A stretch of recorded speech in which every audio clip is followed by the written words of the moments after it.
에이프릴입니다.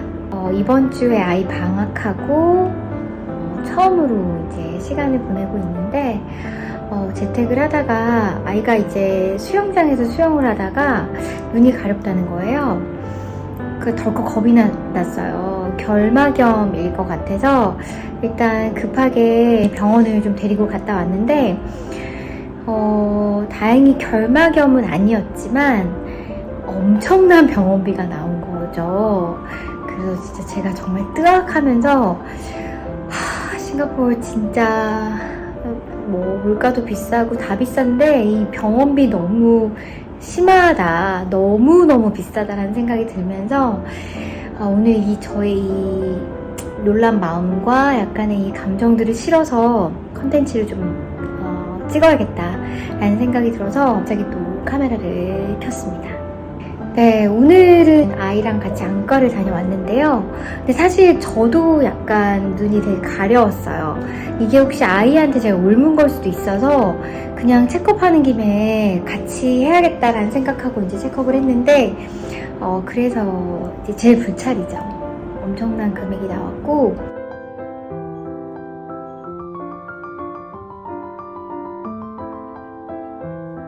사실 뿐만 아니라 사실 저는 여기 이제 1년 반 정도 살고 있는데 병원을 저는 한 번도 간 적이 없어요.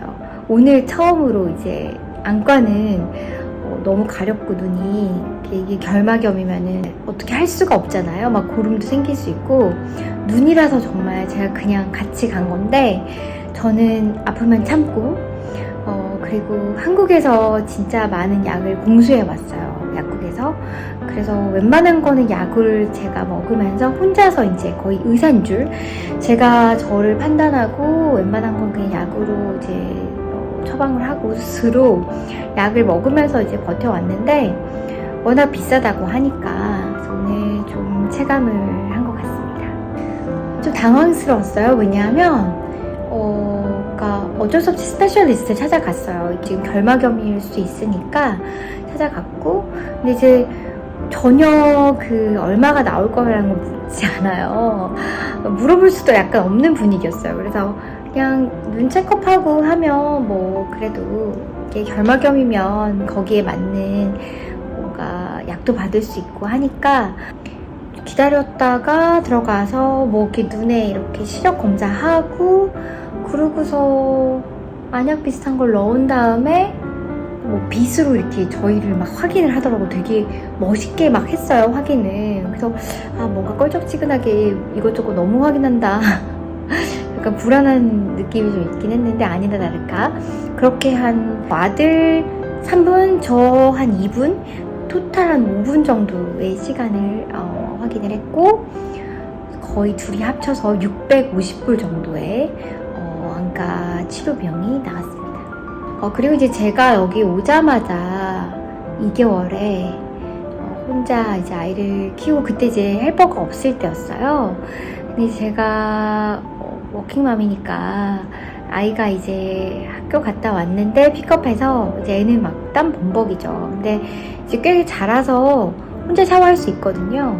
그래서 제가 안방에 있는 샤워하는 곳에다가 아이한테 씻으라고 하고 지금 급하게 보낼 메일이 하나 있어서 메일을 쓰고 있었어요. 바로 앞에서. 근데 정말 망치로 뭘 빵 때리는 소리 같은 소리가 나면서 애가 넘어진 것 같은 거예요. 그래서 제가 우당탕탕 뛰어갔는데 거리는 10초 거리도 안 되죠. 갔더니 애가 이제 샤워하는 여기가 다 대리석이에요. 거기서 누워있는 거예요.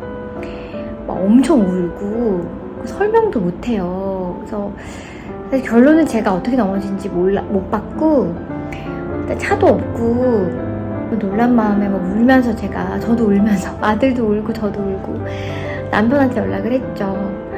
남편이 이제 근처에 있는 가까운 병원들 제가 정신이 하도 없으니까 링크를 보내주면서 그랩으로 이제 택시를 잡으라고 하더라고요. 차도 없고 남편도 없고 그래서 제가 일단 가장 가까운 곳에 MRI나 CT를 찍을 수 있는 곳을 가야 될 것 같다. 남편에게 애가 머리를 많이 다친 것 같다. 이제 그러고서 이제 가는데 사실 정신이 너무 없는 상황에 너무 다행히 이 콘도에서 이제 그 예전에 알던 직장 동료 친구가 있는데 이 콘도에 또 살아요. 그래서 그 친구한테 연락을 또 했죠. 너무 미안한데 아이가 다쳤고 응급실을 가야 되는데 혹시나 도와줄 수 있겠느냐. 그래서 그 친구가 도와줄 수 있다. 봐줄 수 있겠니? 그래서 그 친구가 너무 고맙게도 당장 달려와 준 거예요. 그래서 지하 주차장에 제가 차를 불렀고 막 친구가 저한테 정신 차리고 이제 인플로이 카드, 제 아이디 카드가 있잖아요. 아이 거랑 DP랑 네 거랑 다 챙겨오고 뭐 혹시 모르니 여권이랑 신용카드랑 다 가지고 그래서 이제 그걸 다 챙겨가지고 같이 갔어요. 다시 생각해도 너무 고맙고 미안한데 저도 울고 아이는 근데 이제 울다가 잠이 좀 들었는데 이게 자는 건지 기절한 건지 잘 모르겠어서 막 너무 무서웠던 상황이었거든요. 도착했는데 코로나 때여서 마스크를 반드시 썼어야 되고 그 다음에 친구는 들어오지 못했어요. 그래서 결론은 같이 가서 고맙다고 인사하고 친구를 먼저 집에 보내고 제가 아이랑 같이 이제 응급실에 있었고요. 응급실 기절할 노릇이죠. 일단 영어로 다시 모든 걸 설명해야 돼요.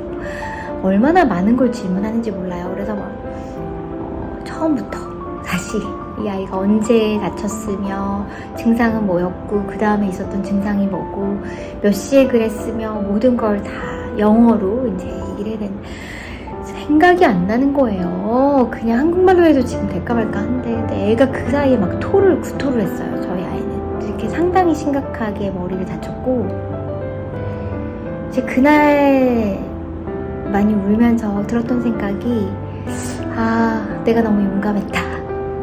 남편도 없이 차도 없이 어딘지 모르는 이곳에 아이를 내가 괜히 데리고 와서 저 아이가 혹시 많이 다치면 난 정말 내 자신을 용서할 수 없겠다.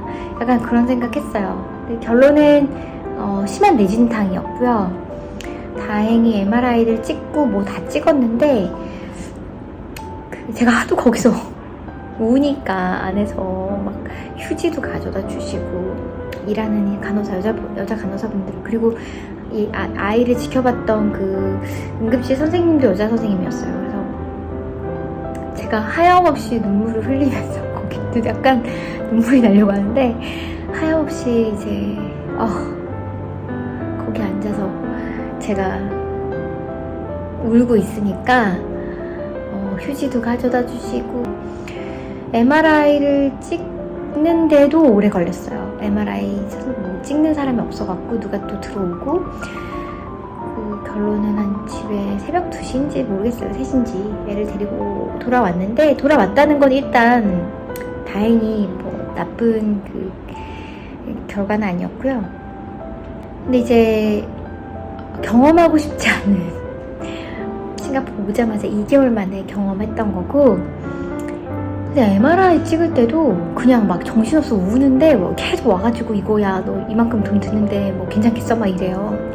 상관없고 얘 지금 애만 살릴 수 있으면 그냥 찍어줘 다 해줘 막 제가 그랬던 기억이 있는데 결론은 그때 응급실 갔던 게 한 800불 정도 나왔어요. 네, 한 우리 돈으로 한 80만 원 정도 나왔던 것 같고 그거는 한국에서도 2-30만 원 나오잖아요. 응급실 가면. 근데 진짜 막 조금만 이렇게 부주의로 미끄러운 바닥에 이 메일 하나 써보겠다고 아이를 혼자 샤워를 그렇게 시킨 엄마가 잘못이지 제 자신은 너무너무 탓을 했던 것 같고 네 그랬습니다. 그리고 또 아이가 저희 아들이 이제 제가 이제 또 재택하고 있는데 그런 날이 있어요. 그 학교 끝나고 아이가 보통 밖에서 놀이터 이런 데서 놀고 오는데 헬퍼가 픽업을 해서 데리고 오는데 그날은 제가 약간 좀 느낌이 괜히 그래서 아이가 헬퍼한테 메시지를 보냈어요. 오늘 아직 미팅 중인데 아이 픽업하면 오늘 좀 바로 데리고 오라고 그랬는데 헬퍼가 메시지가 다시 온 거예요. 제가 근데 그때 중요한 미팅 중에서 이제 미팅 중에 메시지를 받은 거예요. 이제 아이가 놀고 싶어 하는데 조금만 놀리다 들어가도 되냐고. 그래서 제가 오케이, 그러면은 한 30분만 놀리다가 집으로 빨리 와라. 그러고 이제 미팅을 마저 했죠. 근데 안 와요. 느낌이 좀 안 좋아서 제가 보통은 찾으러 나가지 않아요. 근데 그 미팅 하나 끝내고 아이를 찾으러 나갔어요. 근데 없는 거예요. 놀이터를 다 돌아도 없어요. 그 느낌 더 안 좋죠? 그래서 막 헬퍼한테 전화하고 어디냐 메시지 보내는데도 답이 없어요. 나중에 이제 보니까 아이가 바닥에 쓰러져 있고 헬퍼가 아이를 막 주무르고 있더라고요. 그래서 이게 무슨 일이야 그랬더니 넘어졌는데 아파해서 팔이 주물러주고 있대요. 그래서 봤는데 애가 자질러져요. 소리를 지르고. 그래서 제가 마사지 하지 말아라. 어디서 넘어진 거냐? 알고 봤더니 넘어진 게 아니라 사실은 뛰어내렸는데 어딘가에 10cm도 안 되는 데서 뛰어내렸어요. 근데 넘어지면서 팔이 이렇게 먼저 닿은 것 같아요. 그래서 제가 보자마자 저는 이거는 뭔가 금이 갔거나 부러졌다라고 판단을 했어요. 애가 하도 소리 질러서. 그리고 이제 또 정신이 혼미해져가지고 남편한테 전화를 했는데 남편이 연락이 안 되더라고요. 한국에 있고. 그래도 친한 언니한테, 동네에 있는 언니한테 이제 제가 연락을 했어요. 언니, 가장 가까운 혹시 아이들이 정형외과 아냐고 나와서 정형외과 이름을 가까운 곳을 알려줬어요. 이제 어린이 그 소아병동에 응급실도 찍었죠. 금이 갔더라고요, 팔에. 정말 너무 명확하게 금이 쫙 갔어요. 그래서 이제 급하게 그 붕대에 감는 선생님을 밖에서 또 여기는 스페셜리스트를 불러요. 응급실에 있지 않아요. 그래서 그분이 오실 때까지 기다렸다가 오차드에 있는 어떤 선생님 한 분이 오셔서 우리 아들을 확인을 하고 깁스까지 감아주셨습니다. 네, 싱가포르에서는 함부로 다치거나 아프면 안 됩니다. 건강하게 살아야 되지만 얼마나 더 건강하게 살려고 노력을 해야 되는지 아시겠죠? 네, 그래서 저는 단 한 번도 병원에 간 적이 없어요. 건강하려고 노력하고 있기도 하고 조심하게 하고 있기도 하고 그냥 병원에 가지 않습니다. 한국에서 최대한 약 가져온 거 먹고 있고요. 제가 사실 아까 고민했던 게 뭐였냐면은 그냥 이런 가디언스 같은 데 가서 거기도 선생님들이 좀 있더라고요. 약사 선생님들 같은데 이게 증상을 말하면 거기에 맞는 약을 주시더라고요. 거기를 갈 걸 그랬나? 사실 거기 갈지 병원 갈지 고민하다가 혹시나 이 더운 여름에 결막염에 애가 방학도 했는데 너무 참다가 고생하면 안 될 것 같아서 병원을 갔는데 사실 후회하진 않아요. 왜냐하면 명확하게 결막염이 아니라는 답변을 받고 와서 속은 시원한데 비싼 건 비싸서 정말 속이 쓰린 거는 사실입니다. 아들 키우기도 힘든데 이 비싼 싱가포르에서 제가 아들을 키우니 얼마나 조마조마하겠습니까? 자, 그 기브스 한 거 응급실 비용이 얼마가 나왔느냐? 1,500불이 나왔어요. 이제 이 여름에 또 방학하고 아이들 다치기도 하고 그러잖아요. 근데 어쨌든 저처럼 해외 외국인 노동자로 정말 큰 누가 도와주지 않는 이 상황에서 병원비 비싼 이 싱가포르 같은 데 살게 되면은 걱정부터 덜컥 되는데요. 다들 여름에 다치지 마시고 건강하게 응급실 가시거나 병원 가실 일 없이 이 긴 여름방학 잘 견뎌내시기를 바라면서 오늘 컨텐츠를 이만 마무리하겠습니다. 모두 건강하세요.